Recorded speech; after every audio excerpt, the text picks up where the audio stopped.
The danger of an independent spirit. Council of experienced workers needed in Australia, New Zealand, and everywhere.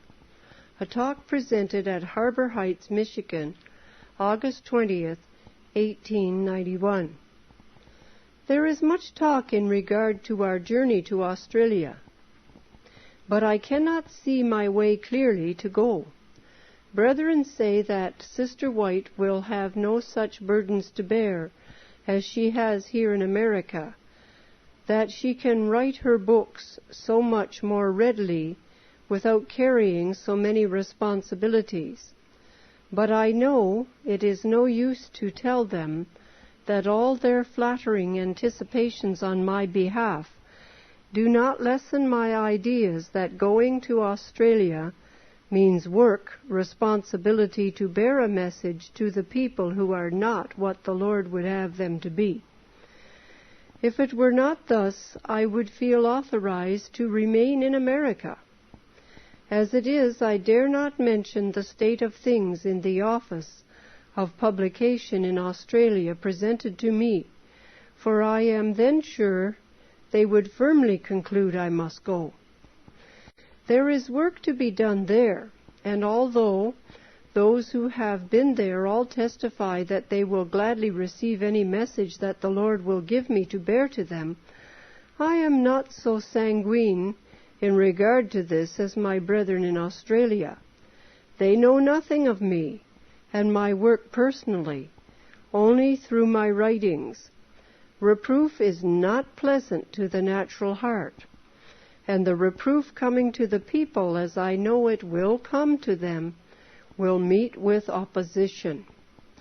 Already envy and evil surmisings and jealousy are at work, lest someone shall have a higher place in the work than themselves. There is a want of spiritual knowledge, spiritual eyesight to discern the work that needs to be done as the Lord shall open the way.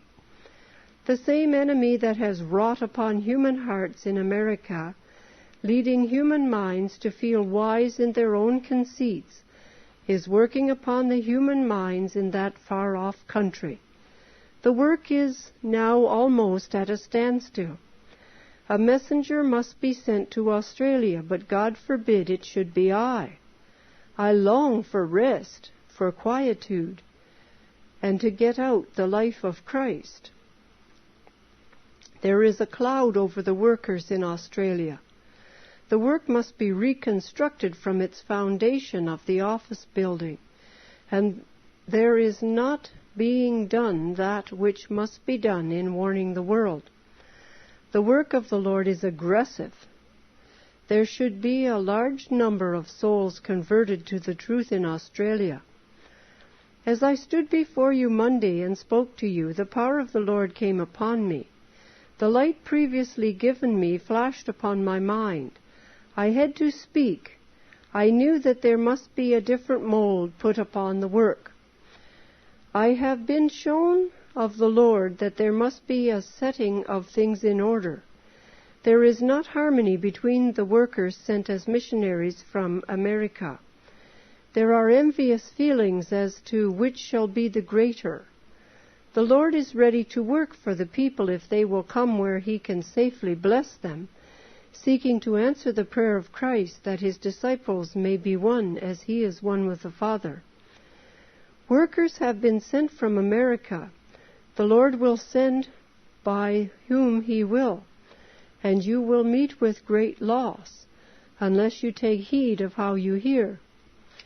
There has been a spirit unlike Christ. There has been a jealousy among you, lest the American brethren shall have too much influence in your midst, and too much to say in regards to the plans to be devised to be followed. And there is the enemy at work to sow tares while men slept, for they were not watching and praying and guarding the garden of the soul, because you do not take heed how you hear. To take heed how you hear is to sit at the feet of Christ and learn of Him. Those who are teachers should feel the necessity of being taught, learning of Jesus Christ through His sent messengers, that they may communicate to you, that you may communicate freely to others as you have received. Ministers and people should show the same earnestness to learn the truth anew, and receive it afresh as to learn it the first time. It will bear repetition and will need to be oft repeated, to be appropriated, being heard from other lips. The gems of truth become dimmed in our possession unless we are increasing in love for the truth, and practicing that faith which works by love and purifieth the soul. The gems of truth grow lusterless to the receiver unless put to a practical use. Hearts must be softened and subdued by the Spirit of God, receiving the truth in the soil of a humble, contrite heart. Isaiah 57:15-19. They will be active and willing to be refined, longing to be purified and ennobled by the truth, and thus they show its power upon human minds by what it accomplishes for the receiver. If the teachers of truth think their own ways are perfect and begin to criticize the messenger the Lord sends, be sure you will reap that which you have sown. You will reap the fruit born of your criticism. We are too busy with intensity of desire to glorify His name through human agents, because self is magnified, and should He work for the one who is not possessing humility, should He give him success, then he would take it for granted that he is all right, and not see that he needs daily the converting power of God, that he may be a vessel unto honor. I have been shown that the work in the publishing interest would have been far in advance of what it is today, were it not for the spirit of self-sufficiency, selfishness, self-importance, and expressed sometimes in words, but more in actions. We know all about this matter, and we need not to be told, to be advised, or counseled. When this very Spirit which was manifested revealed they needed to be educated, and needed to seek counsel of their brethren in many things. Why? Because they had larger experience. Now the Lord has taken notice of this Spirit where it has been cherished, and He has not been pleased.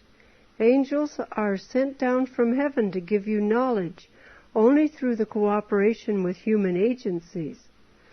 Now the Lord has presented to me that in New Zealand and Australia there are many things that have been done that have displeased the Lord. There has been a determined spirit which has been inclined to consider that those who had come to the truth in Australia and New Zealand had sufficient wisdom to manage matters in the office of publication and in the churches without consulting with those men whom the Lord has sent from America for this very purpose, that the wisdom of their years of experience should be of advantage to them in Australia, that men who have had ability may receive knowledge of experience as well from those whom the Lord has sent to do His own work in the most perfect way, and that the mistaken, finite man shall not mar and retard His work. The Lord is not pleased with the spirit that has been manifested by Brother Scott. He has naturally a selfish nature. He is self-centered, and his influence has not been correct and amicable in the office.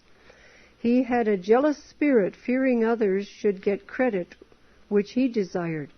He encircled things in his arms, and followed his own judgment in their management. His actions were saying, "This is my line of work. Please do not step on my territory." It was unfortunate that he came to Australia, for men should have been placed here who were wholly surrendered to God, that had not a taint of selfishness. He also estimated his own capabilities too highly, and losses were sustained. If he had only been willing to ask counsel, he would have avoided many blunders. Other things that some of our brethren brought from America revealed a want of judgment, a want of discernment, and solid experience. They did not advance the cause of God as it should have been, but rather increased expenses without bringing in an equivalent. They walked in this new missionary field in the sparks of their own kindling. The after sight of these things made the brethren suspicious of all that comes from America. Some have thought that if the Lord honored them to have a connection with the work, that it was their privilege to carry it forward in their own way, and according to their own plans. The Lord knew what the sure result would be in doing this. They might have all the zeal and earnestness, but that ambition must be sanctified. These men must have that knowledge that comes from men who have been led and instructed of God. They are men who have had long training and learned their trade under the special divine teacher, else they will make many blunders. It is in mercy that the Lord has sent at great expense to the conference from time to time men and women from America, some to make a short stay, others to abide with them longer, to impart to them the lessons which they have themselves had to learn in a long experience in connection with the work of God. And as the work is not theirs but the Lord's, they will get out of their place in attempting to monopolize it and think they can run it without counseling with God's delegated workmen of larger experience. The Lord's work must be done not according to men's finite judgment, but according to God's mind, according to the light He has been pleased to give from time to time to the workers. And in any new place or countries where the truth has found a foothold, men of experience have thought they could manage the whole matter if the American brethren would only keep out of their way. This was the mind of finite men, but far from being the mind of God, for He has placed in connection with His missions in all parts of the world men who had experience as managers. The Lord will not at present leave the work solely in the hands of those in Australia who are brought into the truth to run His own work after their limited experience. The thought of their heart and inclination to do this is positive evidence in the sight of the Lord and in the sight of His workers that they are not competent to do this without the counsel and guidance of that wisdom and knowledge that has been obtained by experience, by mistakes that have been made in certain lines which have brought losses and great discouragement to themselves and to the workers. The God of heaven sees not as finite men. He knows the result of every movement, and God designs that His own work in the advanced movements shall not be trusted to any who have not had orders from Him under similar circumstances. He has sent delegates to you from America to help you with their counsel. Remember, God has seen your need, and because He loves you, He has sent you help. There is need of seeking the Lord daily. There are precious entrusted capabilities in a business line whose hearts are interested in the work in the publishing house. The Lord is testing and proving those men whether they will confine themselves to merely business transactions without consecrating themselves to the work, having discernment that it is God's work, that His mold and superscription must be upon it. If they are willing to give themselves unreservedly to God, the results will be they will be qualified by the Holy Spirit to be faithful stewards of the Lord, to stand as firm as a rock to principle. They will be men whom the Lord will endow with wisdom to devise and plan and execute. Manuscript 29, 1891.